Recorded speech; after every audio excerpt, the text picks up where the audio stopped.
Hello friends, स्वागत है आप सभी का हमारे यूट्यूब चैनल टारगेट विद श्रेष्ठ में। दोस्तों, आज 10 नवंबर 2025 की सारी महत्वपूर्ण अपडेट्स इस वीडियो के माध्यम से कवर करेंगे, तो बने रहिएगा वीडियो के अंत तक। इससे पहले अगर आप चैनल पर नए हैं तो चैनल को सब्सक्राइब करके बेल आइकन ऑन कर दीजिए, ताकि मेरे द्वारा लाई जाने वाली हर वीडियोज आप तक आसानी से पहुँच सके। दोस्तों, इस चैनल के माध्यम से आप लोगों को डेली मॉर्निंग में अपडेट प्रोवाइड कराई जाती है। साथ ही विद्यार्थियों के लिए गवर्नमेंट एग्जाम से संबंधित जितने भी लेटेस्ट वैकेंसी आती हैं या एग्ज़ाम रिजल्ट आते हैं, वो सभी आप लोगों को इस चैनल के माध्यम से प्रोवाइड कराए जाते हैं। तो आप लोग चैनल को ज़रूर सब्सक्राइब कर लीजिए। चैनल सब्सक्राइब किए रहेंगे तो मेरे द्वारा जो भी वीडियोज़ लाई जाएंगी वो आप लोगों तक आसानी से पहुंच जाएंगी। दोस्तों, आज की इस वीडियो में ये सारी जो अपडेट हैं इन सबको क्लियर करने वाले हैं, तो आप लोग जो हैं वीडियो के अंत तक बने रहिएगा। चलिए शुरू करते हैं। दोस्तों, सबसे पहली न्यूज़ हमारी जो है वो जूनियर इंजीनियर को लेकर के इस आई है। इसमें बताया गया है कि जूनियर इंजीनियर पद पर अब केवल डिप्लोमा धारक ही होंगे नियुक्त। इसमें सुप्रीम कोर्ट ने डिग्रीधारी अभ्यर्थियों की याचिकाएं की हैं खारिज। यहाँ बताया गया है, लोक सेवा आयोग द्वारा दिसंबर 2013 में 4 अभियंत्रण विभागों में जूनियर इंजीनियर सिविल व मैकेनिकल संवर्ग के 2779 पदों पर भर्ती के लिए जारी विज्ञापन को लेकर चल रहा विवाद अब खत्म हो गया है। सुप्रीम कोर्ट ने 6 नवंबर को इस मामले में अंतिम सुनवाई करते हुए डिग्रीधारी अभ्यर्थियों को दी विशेष अनुमति याचिकाएं खारिज कर दी हैं। इस निर्णय के साथ ही अदालत ने स्पष्ट कर दिया है कि जूनियर इंजीनियर के पदों पर केवल डिप्लोमा धारक अभ्यर्थियों की ही भर्ती होगी। दरअसल आयोग के विज्ञापन से डिप्लोमाधारी अभ्यर्थियों का इंटरव्यू के बाद नियुक्ति की गई थी।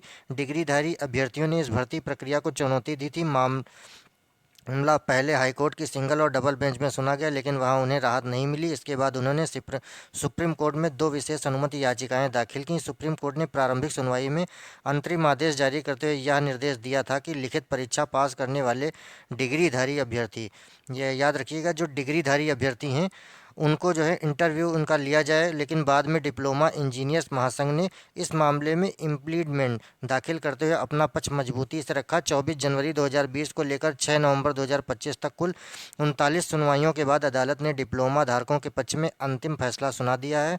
सुप्रीम कोर्ट ने दोनों विशेष अनुमति याचिकाएं खारिज करते हुए कहा कि जूनियर इंजीनियर पदों पर केवल डिप्लोमा धारक अभ्यर्थी ही पात्र होंगे। इससे पहले भी 2016 और 19 में हाईकोर्ट और सुप्रीम कोर्ट ने इसी प्रकार निर्णय देते हुए डिग्रीधारी अभ्यर्थियों को भर्ती प्रक्रिया से बाहर रखा था। इस फैसले के बाद यह पूरी तरह स्पष्ट हो गया है कि आने वाले वर्षों में जूनियर इंजीनियर के पदों पर केवल डिप्लोमा धारक ही नियुक्त होंगे। तो ये एक बड़ी अपडेट आई है कि जूनियर इंजीनियर के पदों पर अब जो भर्तियां होंगी उसमें सिर्फ और सिर्फ डिप्लोमा धारक ही नियुक्त किए जाएंगे। डिग्री धारक अभ्यर्थी उसमें नियुक्ति नहीं पा सकेंगे। चलिए बढ़ते हैं अपनी अगली न्यूज़ की तरफ। दोस्तों, हमारी अगली न्यूज़ जो है वो रेल इंडिया को लेकर के इसमें आई है। इसमें बताया गया है, रेल इंडिया में 516 पदों पर नियुक्तियां की जाएंगी। रेल इंडिया तकनीकी एवं आर्थिक सेवा राइट्स ने वरिष्ठ तकनीकी सहायक के 516 पदों पर भर्ती के लिए आधिकारिक अधिसूचना जारी की है। ये नियुक्तियां अस्थायी तौर पर की जाएंगी, ये स्थायी तौर पर नहीं है, याद रखिएगा, ये अस्थायी तौर पर की जाएंगी। इच्छुक और योग्य उम्मीदवार आधिकारिक वेबसाइट पर जाकर ऑनलाइन आवेदन कर सकते हैं। आवेदन करने की अंतिम तिथि 12 नवंबर 2025 है।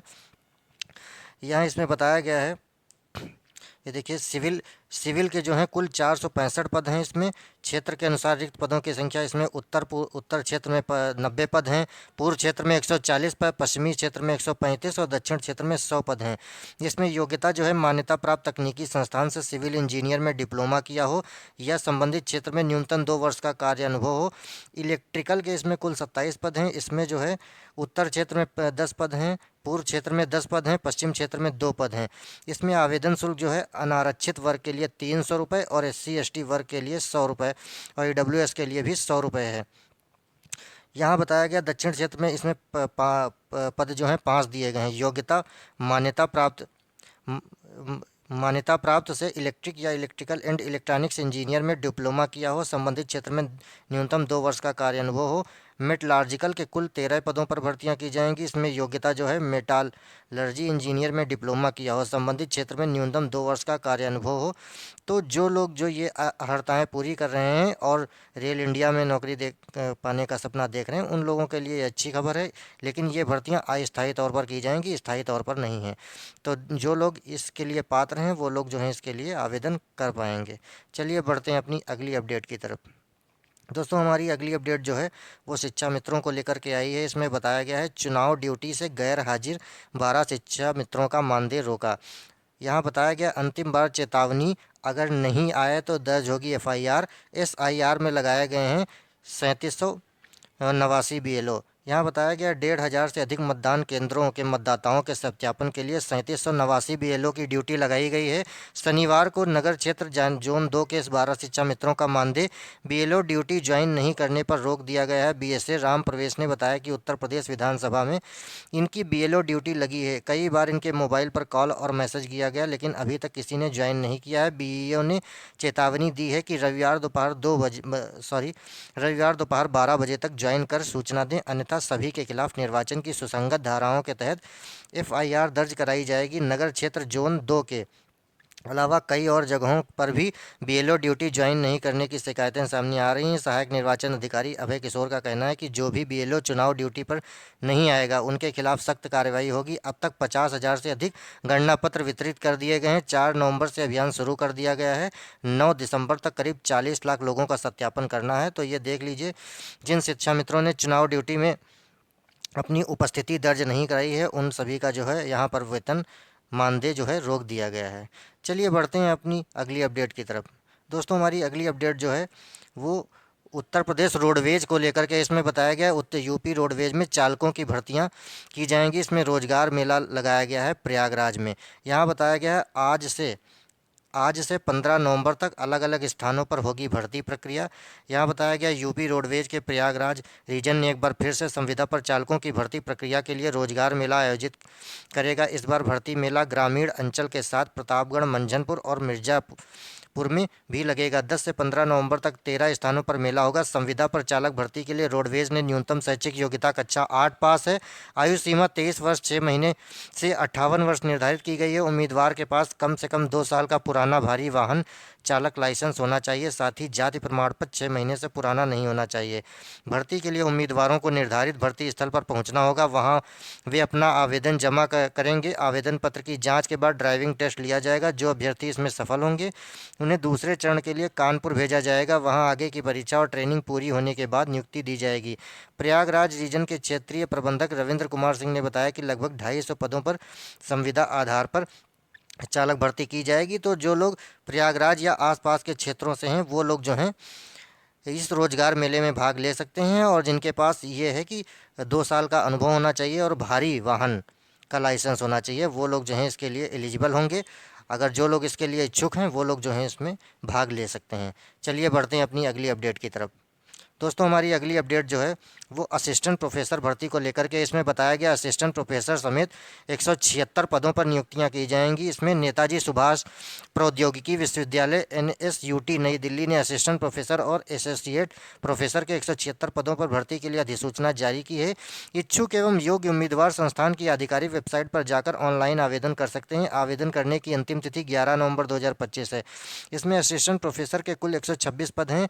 योग्यता संबंधित ब्रांच में BE, BTech, BSc और ME, यहाँ पर देख लीजिए ME, MTech, MSc या समकक्ष योग्यता हो और शैक्षणिक कार्य का न्यूनतम 3 वर्ष का अनुभव हो। यहाँ वेतन 57,700 से 1,82,400 रुपये है। एसोसिएट प्रोफेसर के कुल 50 पदों पर भर्तियाँ होंगी। इसमें योग्यता संबंधित ब्रांच में BE, BTech, ME, MTech हो। संबंधित क्षेत्र में PhD की उपाधि हो। विज्ञान और प्रौद्योगिकी पत्रिकाओं या UGC AICTE द्वारा अनुमोदित पत्रिकाओं की सूची में कम से कम 6 शोध प्रकाशित हुए हैं। शैक्षणिक कार्य का न्यूनतम 8 वर्ष का अनुभव हो। इसमें भी वेतन जो है 1,31,400 से 2,17,100 रुपये है। आयु सीमा असिस्टेंट प्रोफेसर के लिए अधिकतम जो है वो 35 वर्ष से कम हो। एसोसिएट प्रोफेसर के लिए अधिकतम 50 वर्ष से कम हो। आवेदन शुल्क जो है इसमें 1,000 रुपये SC ST वर्ग EWS और दिव्यांग के लिए कोई शुल्क दे नहीं है। भुगतान ऑनलाइन होगा। चयन प्रक्रिया शैक्षणिक मेरिट सूची के आधार पर योग्य उम्मीदवारों का चयन किया जाएगा। इन विभागों में होंगी भर्तियां कंप्यूटर विज्ञान एवं इंजीनियरिंग या IT, इलेक्ट्रिकल इंजीनियरिंग आदि। आप लोग जो हैं इस वेबसाइट पर जो हैं आप लोग इस वेबसाइट के माध्यम से जो है इसके लिए आवेदन कर पाएंगे। तो ये रही इसमें जो है असिस्टेंट प्रोफेसर भर्ती जो नई दिल्ली में आई हुई है। जो लोग भी इसके लिए इच्छुक हैं और जो ये पात्रताएं पूरी करते हों वो लोग जो हैं इसके लिए आवेदन कर सकते हैं।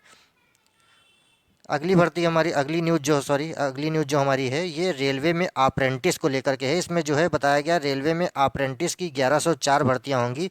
इसमें रेलवे भर्ती सेल आरआरसी उत्तर पूर्व रेलवे ने अप्रेंटिस की 1104 भर्ती के लिए आवेदन आमंत्रित किए हैं। चयनित उम्मीदवारों को रेलवे के विभिन्न वर्कशॉप या यूनिट या इकाइयों में 1 वर्ष का प्रशिक्षण दिया जाएगा। इच्छुक एवं योग्य उम्मीदवार आधिकारिक वेबसाइट पर जाकर 15 नवंबर 2025 तक ऑनलाइन आवेदन कर सकते हैं। योग्यता जो है इसमें मान्यता प्राप्त बोर्ड संस्थान से न्यूनतम 50% अंकों के साथ 10वीं 12वीं पास हो, एनसीवीटी द्वारा जारी संबंधित ट्रेड में आईटीआई का सर्टिफिकेट हो। स्टाइपेंड जो है तय मानकों के अनुसार होगा। आयु सीमा उसमें न्यूनतम 15 और अधिकतम 24 वर्ष से कम हो। आयु की गणना 16 अक्टूबर 2025 को आधार मानकर की जाएगी। इसमें आवेदन शुल्क बताया गया है 100 रुपये जो है एससी एसटी वर्ग, दिव्यांगों और महिलाओं के लिए कोई शुल्क दे नहीं है। भुगतान ऑनलाइन होगा। इसमें जो है यहाँ पर चयन प्रक्रिया बताई गई है। कक्षा 10वीं और आईटीआई में प्राप्त अंकों की मेरिट के सूची के आधार पर उम्मीदवारों का चयन किया जाएगा। आवेदन प्रक्रिया उत्तर पूर्व रेलवे की वेबसाइट ये बताई गई वेबसाइट, इस पर जाकर आप लोग आवेदन कर पाएंगे। तो जो लोग भी जो रेलवे में अप्रेंटिस के पदों पर आवेदन करना चाहते हैं, इसमें 1104 पदों पर भर्ती आई हैं, वो लोग इसके लिए आवेदन कर सकते हैं।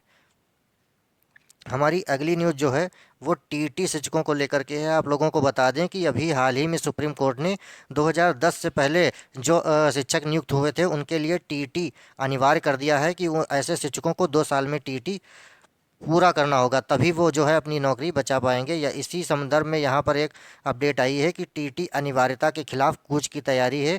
इसमें 5 और 11 दिसंबर को दिल्ली में एकजुट होकर दिखाएंगे ताकत। यहाँ पर बताया गया शिक्षक पात्रता परीक्षा टीटी को अनिवार्य किए जाने के सुप्रीम कोर्ट के आदेश के विरोध में देश भर के शिक्षक 5 और 11 दिसंबर को दिल्ली में प्रदर्शन करेंगे। तो जो लोग भी जाना चाहते हैं 5 और 11 दिसंबर को दिल्ली में प्रदर्शन होगा, वो लोग जा सकते हैं। यहाँ पर बताया भी गया है कि रविवार को लखनऊ में उत्तर प्रदेशीय प्राथमिक शिक्षक संघ की कार्य समिति की बैठक में संघ के अध्यक्ष डॉक्टर दिनेश चंद्र शर्मा ने बताया कि 5 दिसंबर को दिल्ली के रामलीला मैदान में आयोजित होने वाली महारैली में पूरे देश से 2 लाख शिक्षक शामिल होंगे, जिनमें से 1 लाख शिक्षक उत्तर प्रदेश से पहुंचेंगे। सभी राज्यों में रैली की तैयारी जोरों पर है और अब तक 14 राज्यों के संगठन इससे जुड़ चुके हैं। हर जिले में ब्लॉकवार शिक्षकों की संख्या तय कर पदाधिकारियों को जिम्मेदारी दी गई है। महामंत्री संजय सिंह ने बताया कि टीटी की अनिवार्यता के विरोध में यह अब तक की सबसे बड़ी शिक्षक महारैली होगी। वहीं दूसरी ओर दाखिल भारतीय प्राथमिक शिक्षक संघ ने भी 11 दिसंबर को दिल्ली के जंतर मंतर पर देशव्यापी धरना